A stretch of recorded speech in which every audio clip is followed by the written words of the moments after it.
Justice with Judge Mablean will be life, because in everything we do, it involves the law. You came to court to testify about what you heard, what you saw, and what you know. She's fair. I don't have a hearing problem. This ear works good. This one works even better. She's firm. I'm not responsible for that ticket, and I'm not going to pay for it. Who says you're not going to pay for it? I make that decision, not you. She's honest. What you have to say? All I have to Nothing.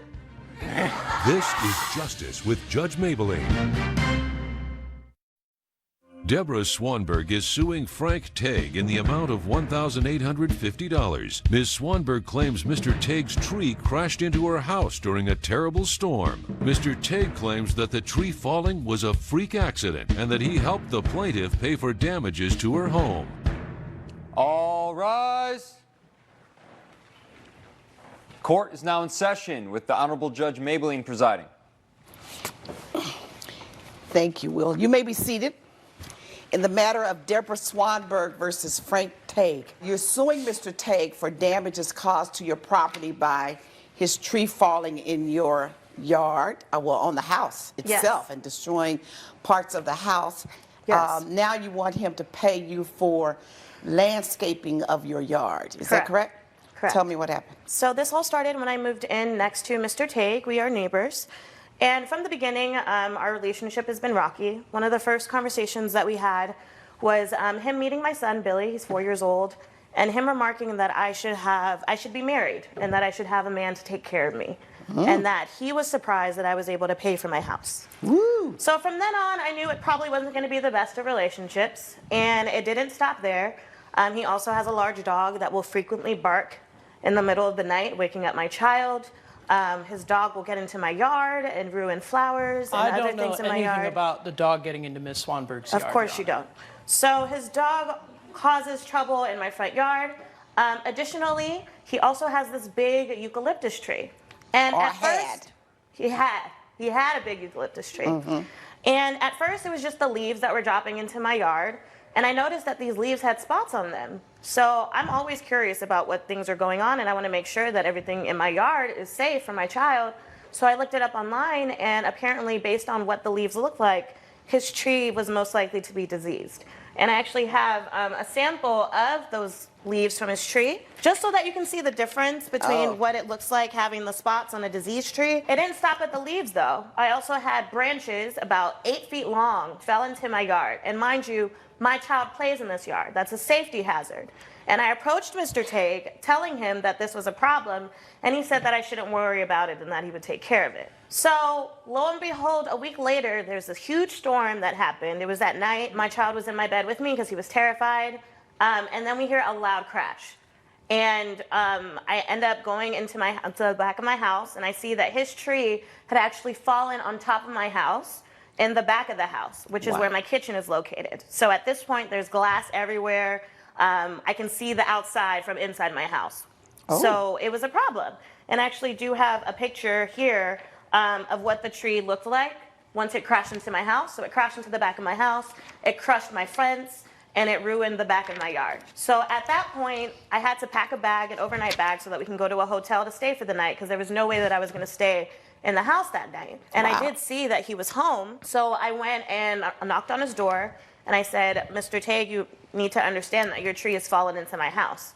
And he was shaken up, and he said that I should contact my home insurance and that we would take care of it, because it was his tree that had damaged the back of my house. Okay. So did you contact your homeowner's insurance? I did contact my home insurance. And I do did they have a letter. pay for the damages to your property? They paid for 80% of the interior damage. So that was rebuilding the kitchen. It cost almost $20,000. I go ahead and show him this letter, which I can show to you as well. And he decided to pay for 20%. So he paid the difference for the damages to your kitchen? Correct. And at that point, I did inform him that there were additional damages that needed to be repaired, but I didn't have the estimates for those particular damages because, again, my home insurance was only going to cover the damage done to the home, not necessarily the damage done to my fence or my backyard. Interior and structural damages, not landscape? Correct. Okay. And as you can see in the picture, the yard was a mess, the fence is a mess. So after the home insurance covered the 80% and he covered the 20%, I went ahead and got the yard fixed. So I made sure that I got my fence replaced. You can see there I had to pretty much uproot a lot of plants that are hidden underneath that tree. And I went ahead and did landscaping services, and that cost about $850. Now, where's that proof? I have that invoice here. So today I'm suing for the $850 as well as $1,000 for negligence. I do believe he is negligent because I informed him about his tree several times, not only with the leaves, but when the branch fell in, and he told me that he would take care of it and did not. And God forbid I was in the kitchen eating dinner with my son when his tree fell down. That could have been a very bad scenario. Coming up on Justice with Judge Mablean. Did you know her? No, ma'am. Did you know how much money she earned? No, ma'am. How did you know she didn't earn an income that more than 3 earners earn? I jumped to a conclusion, Your Honor. Yeah, a real negative conclusion. And later, The capacity to me was maybe close to 200. What do you mean to you, maybe? The room has been on sign. I didn't see a sign. Oh, my goodness. What kind of promoter are you? we're back with the case of Deborah Swanberg, who is suing Frank Tegg for $1,850. So What do you have to say, Mr. Teague? So I certainly believe I am liable for the $4,000, but I don't believe I'm liable for any landscaping charges. Why not? The yard was already in disrepair before this happened. So although it looks Where's great your now, proof? my apologies, Your Honor, I do not have that proof. You don't have to apologize to me. It's your case. Point taken. You said it was already in bad shape. But you also said I owe her because I realized that it was my tree that caused the damage to her yard and to her house. I misspoke. I meant only for the damage to the you house. can't take it back in my court. You spoke. You should have thought about it before you spoke, but you spoke. It's out now. I heard it. Those were your words, not mine. So if you know and recognize that you're liable or you're responsible for the damages to her property, which was her kitchen and her landscape, now why you don't want to finish up, you're saying that the tree didn't cause the damage to the fence? The tree did cause damage to the fence. Okay, so why did you repair the fence? The fence is in the original insurance estimate, Your Honor. No, the fence, she said, the insurance said structural and interior damage only. My understanding was that the tree's damage to the fence and to the house is part of the insurance claim. According to this, your invoice is not for the fence. It says cleanup of the lawn, new grass being planted, and new plants. So I suppose he's correct that your fence was paid for by your homeowner's insurance. Is that right? that is correct. Okay, so now we're talking about cleanup of the old lawn. Correct. You mean because that when the tree fell into your yard, no one cleaned this I had to up? be responsible for that. You had to pay to clean this up? Yes. Okay, so why aren't you responsible for the clearing of all of this? I was only aware that she was charging me to fix the lawn and the Part of the lawn $1,000 is for clearing cleaning. the It lawn. says removal and cleanup of the lawn, plus planting new grass, plus new plants. She had plants under here, did she not? Yes, she did. Okay. And the grass is damaged, part of the grass is damaged where all of this stuff from the tree. Well, I didn't believe the grass is any more damaged after the fall than before. There's no way to prove that. But I don't take pictures don't of her have- lawn before the tree fell. There was no reason to take pictures of her lawn. Right. So I was not aware that the grass was any more in disrepair after the fall than before. But she told you, so you weren't aware of it. Right. When she came to you and said, it is, I need you to pay for this, what was your response? Did you go see? Only through my part of the yard. I didn't want to trespass. The relationship was How you already becoming... trespassing if she's telling you there's damage to my property caused by your tree and I want you to pay for it, so you have a right to go see? I was unaware of that. I thought it'd be acrimonious for me to go into her Oh, property. please, spare me the bull. What did you mean to her, or did you say these words to her? I'm surprised you can afford this house. What did you mean by that? Well, she's a single woman, and I didn't see any evidence of two earners. So you think only two earning incomes can afford the house that she had? Nowadays, yes. So when I bought the did house, you know I was this the woman? only earner. Did you know her? Did you know her?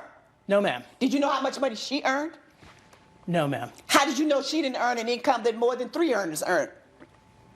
I jumped to a conclusion, Your Honor. Yeah, a real negative conclusion based upon looking at someone and deciding how can you afford this because your nose is turned down, that she, a single woman, how Your could Honor, my she nose afford was not that? turned down. Yes, I it did was. want to And you just welcome her said as a neighbor. A single woman, you thought it was 2 earner income. How can you, a single woman, afford this? A bad assumption, I admit it, Your Honor, but I Right. did want to be neighborly and welcoming. Well, that and was not gracious. very welcoming. That Point was taken, the Your wrong Honor. thing to say, and you need to think before you speak.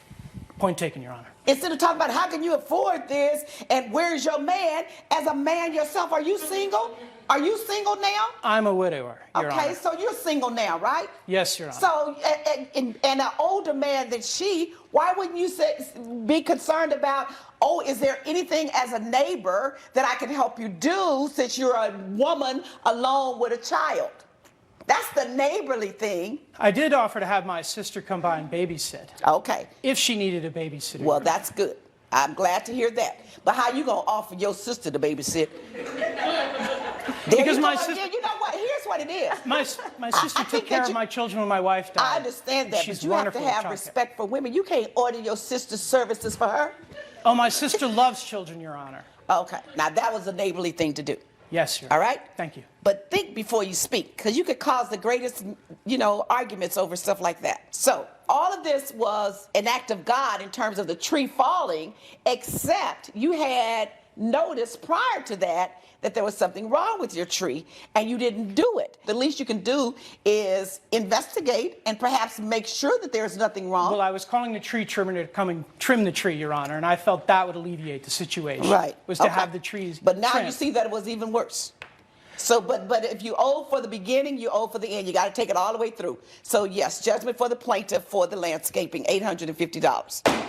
Not the $1,000. You already got compensated for that. $850 for you to complete getting your yard back together. Judgment for the plaintiff. Thank you. All rise.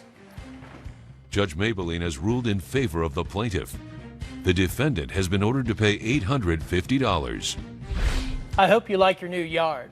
It sure looks a lot better than the old one. It's a shame I had to take it this far, but we still have to be neighbors, so I hope we can get past this. Coming up. The capacity to me was maybe close to 200. What do you mean to you, maybe? The room has a big old sign. I didn't see a sign. Oh, my goodness. What kind of promoter are you? Jameen Dean is suing Darnell Bryant in the amount of $600. Ms. Dean claims she hired Mr. Bryant to promote her fashion show for kids, but only 30% of the room was filled the day of the show. Mr. Bryant claims he did his job, but says people didn't show up because it was the same time as a church revival, and others left early because the show was boring. Jameen Dean versus Darnell Bryant, you said that you hired him to promote your fashion show, a kids fashion show, Yes. and he didn't do such a good job, and now you want your money back. That is correct, Your Honor. Okay, tell me what happened. All right, Your Honor. So I've been holding an event each year, Fashion for Literacy, for the past 7 years. And with that event, I have children walking down the runway. So this year, I decided to take a seat back a little bit, wanted to move forward and have someone else promote the event. The banquet hall is for rent out with $1,700 with a capacity of 300 people. I went around and I said, okay, well, who can I get to this event? I asked many friends and people recommended Darnell. So he went ahead and assured me that this was the easiest pie. This is something he's always done before. We made an agreement, we sat down and we stated with the contract that he was to bring 50% of the sales or 50% of the people to the event. And that would be a total of 150 people. Mm-hmm. That is correct, Your Honor. So the day of the event, I'm there.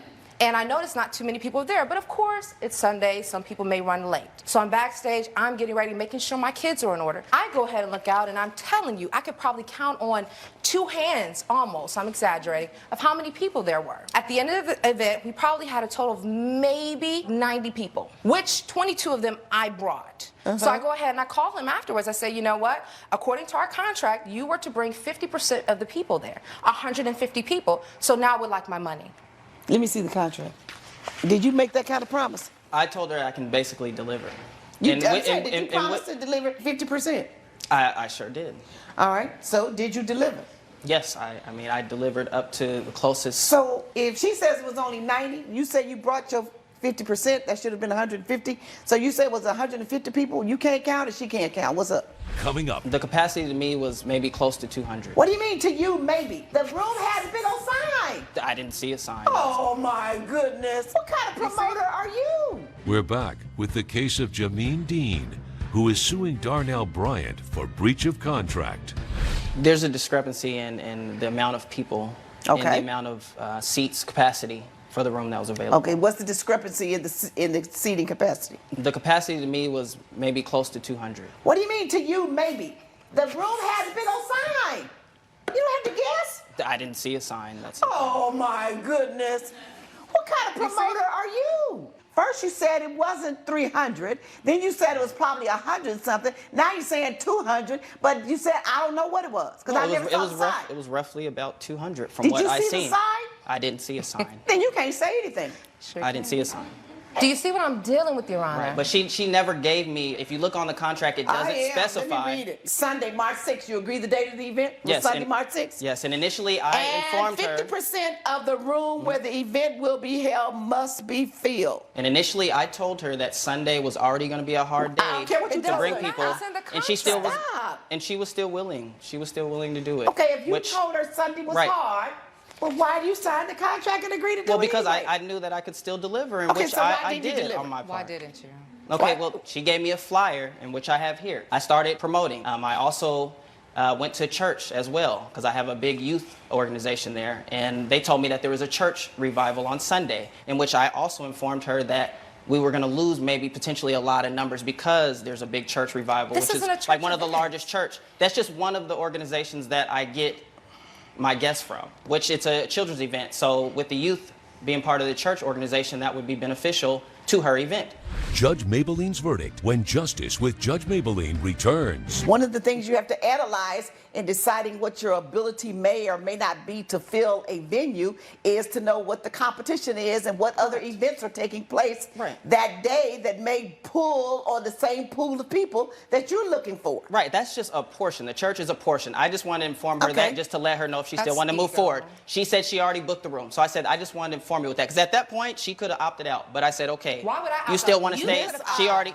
She said, nope, I already booked the room. So I said, that's fine, I'll still move forward. When I was at one of the radio stations with one of the top radio stations in the city, they informed me that the flyer didn't have the specific address for the hotel. You're promoting and you didn't look at that? I missed that part. I missed the part that you missed a lot. Right. And you keep arguing that she could have canceled the event when she knew there was competition for another church. That's too late now. You 1 month prior, but you had signed this in December. That's February. I delivered close to the 50% that she asked. Almost doesn't count. Did you deliver 150 people? Yes or no? I had people that left the show. Question. It's a simple question. No. There was a lot of miscommunication. Judgment for the plaintiff. Thank you. All rise. Judge Mablean has ruled in favor of the plaintiff. The defendant is ordered to pay $600. Can't believe I have to pay you when I did majority of the work. It's not my fault your show wasn't a success. You were supposed to fill the venue up to 50% with capacity. You didn't do that. I want my money.